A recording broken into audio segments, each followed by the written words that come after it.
Boy, that Trucks kid can play guitar, can he?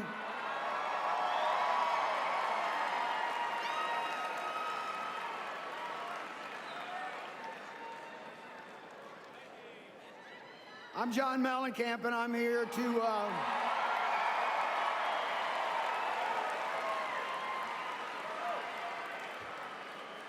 to induct Donovan Leach into the Rock and Roll Hall of Fame.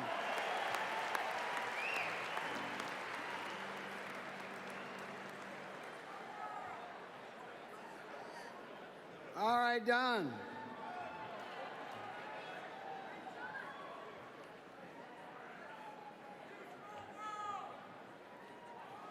I bought my first Donovan record in 1965.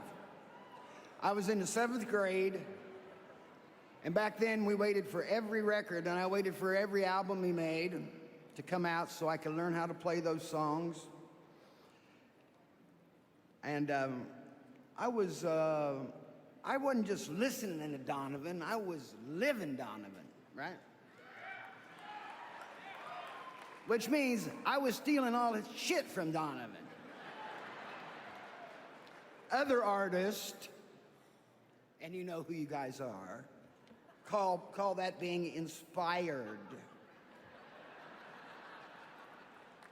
But I was inspired by his beautiful melodies, his lyrical content, and his arrangements, and the overall presentation of his material.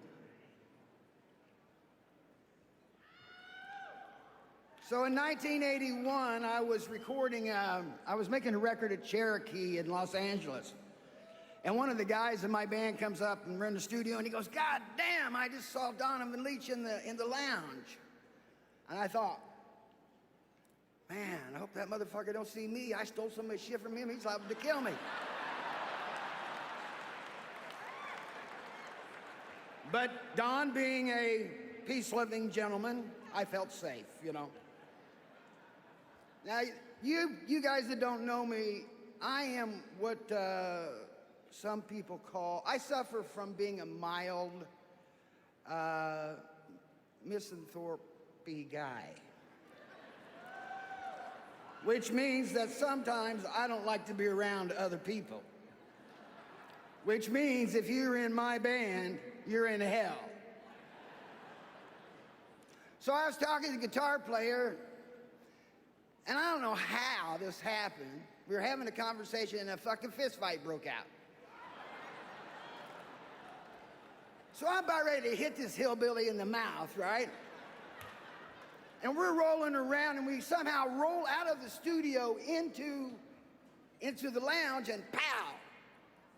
I run right into Donovan Leach, right? And I look up at him, here I am. And I go, "Man, you've been such an influence on me."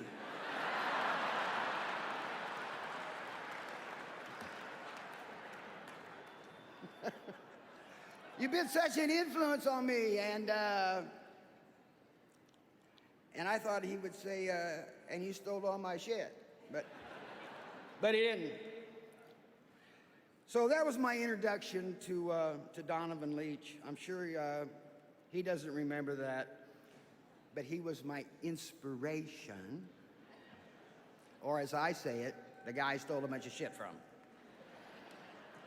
Here is the original copy of the record that I bought some 47 years ago.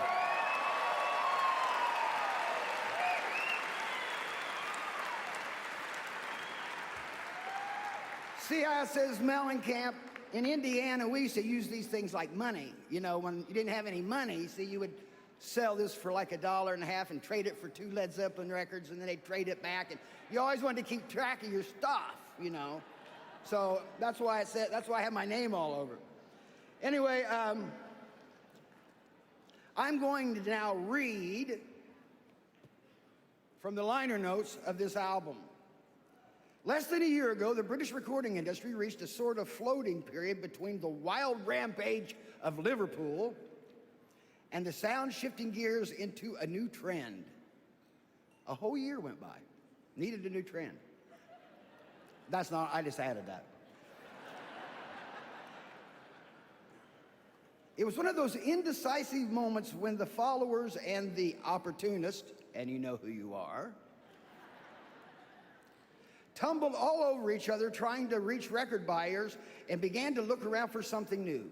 They looked all about, and soon they were attracted to a young lad with a sensitive face, jeans, a denim jacket, a miner's cap, and a touch of northern dialect from Scotland in his speech, tempered by roaming throughout the British Isles. This lad was Donovan, an 18-year-old singer from Glasgow, who brought a new kind of music that was almost old as the hills. Donovan was the simple, direct, sincere music of folk artist, an unamplified and ungimmicked. You know what a gimmick is, right? It's when you got like funny, fucked up hair, you know.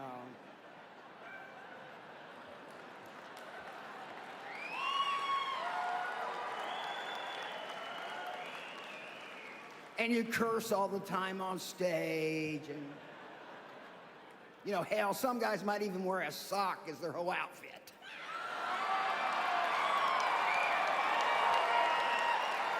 I'm just teasing you guys. I'm just fucking with you. Anyway, and he blew his harmonica and preached his poetic words to all that would listen.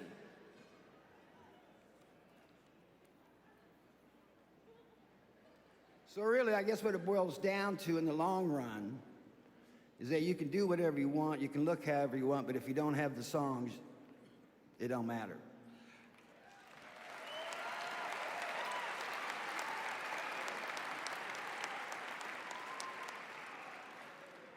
So if people sitting out in the audience tonight can't sing your song, you got some songwriting to do. But let me see if I can think of a couple songs Donovan might have written. I think I could come up with a couple. Season of the Witch, Catch the Wind, Sunshine Superman, The Hurdy-Gurdy Man, The Lovable and Lighthearted, Mellow Yellow, Atlantis, Wear Your Love Like Heaven, Ricky Tikki Tavi, Jennifer Jupiter, Lalania, Susan on the West Coast Waiting.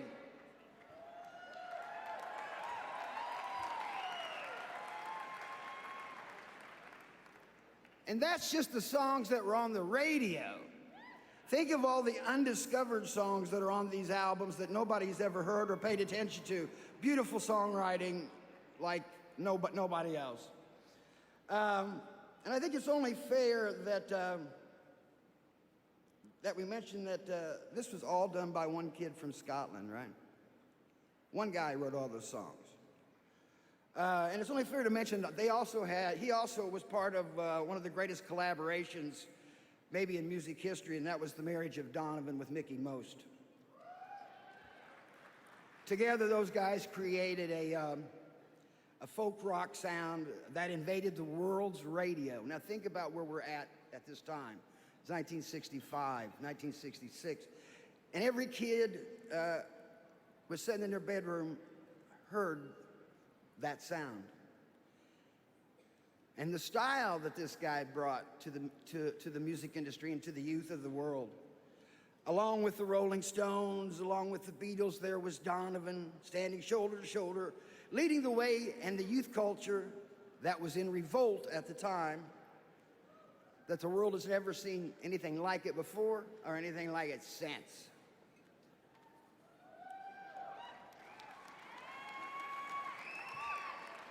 And let's don't forget that Donovan and George Harrison dragging and kicking and screaming the rest of the Beatles to meet the Maharishi, trying to expand the way of using one's mind in a natural way and a peaceful way.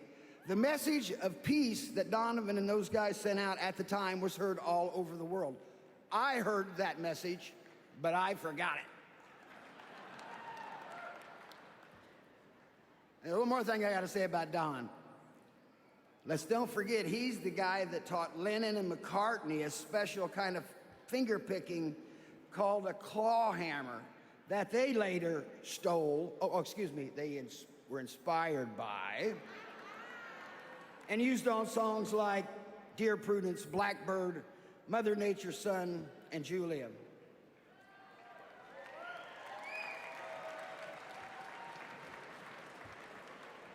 So in 2005, I asked Donovan to do 40 shows with me, and he obliged, and he turned out to be the kind of fella that I thought he'd be. But what it made me realize, seeing that guy play every night, is that the further we get away from the original, the worse it gets. So I'm proud to introduce into the Rock and Roll Hall of Fame one of the originals, Donovan P. Leach.